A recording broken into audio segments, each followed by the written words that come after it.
Hello, my name is Trisha and I'm a museum educator here at the National Museum of Ireland Archaeology. To celebrate St. Brigid's Day, I am going to tell you a little bit about the life of a saint and one of the artefacts on display in the museum that is connected to her. This is St. Brigid's Shoe Shrine and is on display in our Medieval Ireland exhibition. Brigid is one of the three patron saints of Ireland, the other two being St. Patrick and St. Columcille or Columba, and she is the only female patron saint of Ireland. Each year we celebrate her feast day on the 1st of February, the first day of spring, and St. Brigid's Day also coincides with the traditional festival of Imbolc, which also celebrates the coming of spring. Like many Irish saints, St. Brigid was active in Ireland in the early medieval period. There is no certain dates of her birth or death. However, it is widely accepted that she was born in the 5th century, possibly as early as 430 AD, and lived into the early 6th century, possibly as late as 550 AD. At the time of her birth, Christianity as a religion was still quite new in Ireland, having been introduced to Ireland by St. Patrick and others at the beginning of the 5th century, although by the time of her death it was significantly growing in popularity. During this time, many monastic and ecclesiastical centres were established across Ireland for people to visit for prayer and for pilgrimage. Many of these are still in existence in some shape or form today. Many of these places are associated with particular saints, the founding saint, and examples include Glendalough in County Wicklow, founded by St. Kevin, and Clonmacnoise in County Offaly, founded by St. Kieran. St. Brigid is known to have been active in the area of Kildare and the surrounding counties and is credited to the founding of the church and monastery at Kildare. We often learn about saints through the stories and miracles that were written down about them, known as the life of a saint. In the case of Brigid, there are 7 known lives of St. Brigid. However, each of these were written down sometime after her death. The earliest of these dates to the 7th century, which is a century after her death.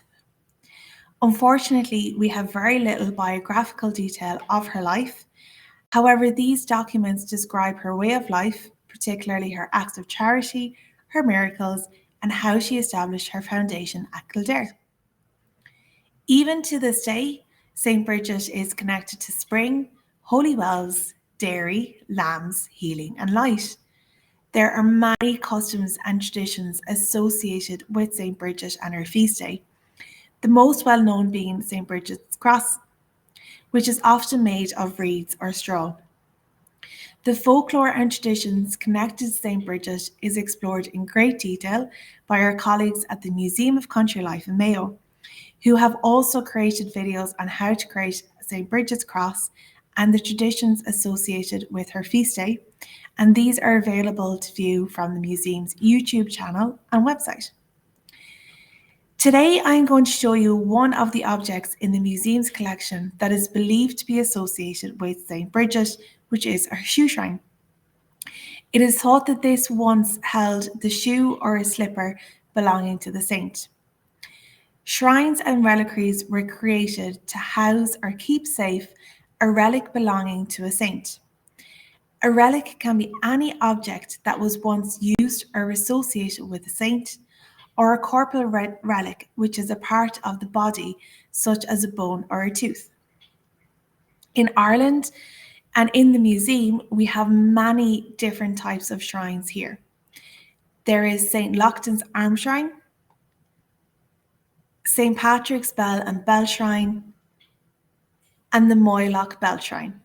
Each of these are on display in the Treasury exhibition at the museum.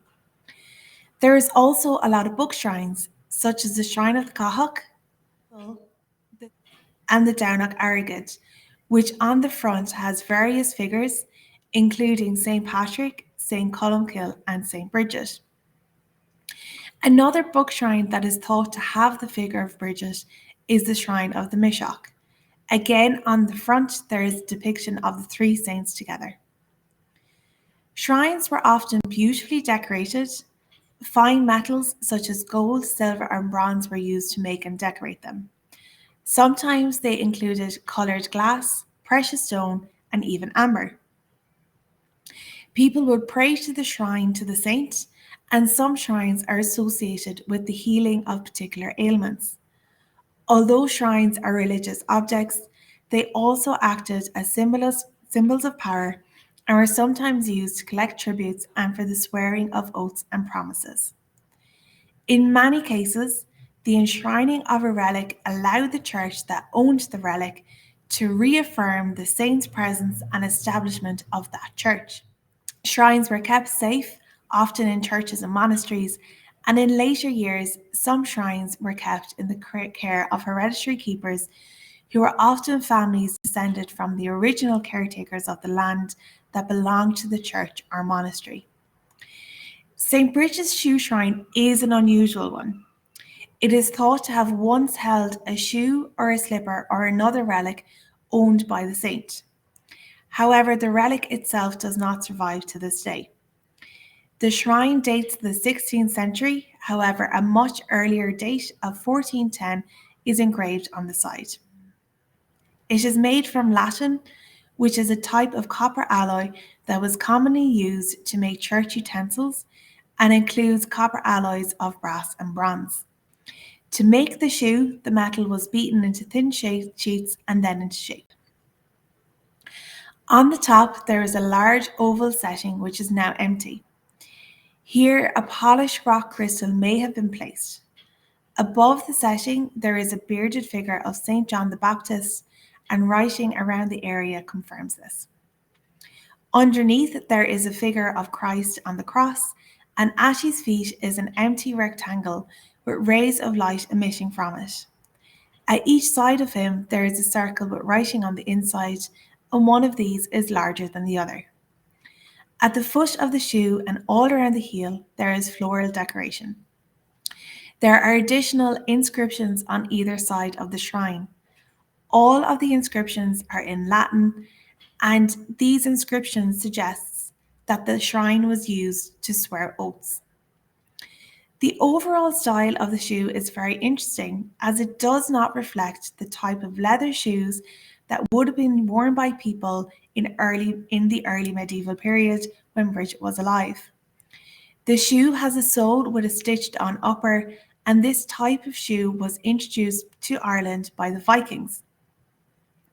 In early medieval Ireland, people wore shoes that were made of one piece of leather that was wrapped around the foot and then laced. An example of this type of shoe can be seen in the Glendalough Power, Prayer and Pilgrimage exhibition. Another interesting aspect to the style of the shoe is that there is a depiction of St. Brigid at St. Mary's Church in Ballinrobe in County Mayo. This is a stained glass window designed by Harry Clark, and the shape of the shoe worn by Brigid is the same as the shoe shrine. The shrine itself was kept at Loughrea in County Galway as a Carmelite friary dedicated to St. Brigid, and later went into the collection of antiquarian George Petrie, who then donated it, along with his collection, to the museum at the Royal Irish Academy. Thank you for joining in our pop-up talk about St. Brigid and our shoe shrine. If you'd like to find out more about St. Brigid, please check our website, museum.ie, particularly the pages for Country Life, who have created additional resources about St. Brigid and our feast day. If you'd like to learn more about Ireland's patron saints, a new exhibition, Columkill Sacred Objects of a Saint, 1,500 Years of Devotion, is now open to the public and is about the relics of St. Columkill. If you enjoyed this pop-up talk, please do keep an eye out on the museum's website, Twitter and Facebook page for upcoming events. I hope you have a wonderful St. Brigid's Day, and thank you again for joining in.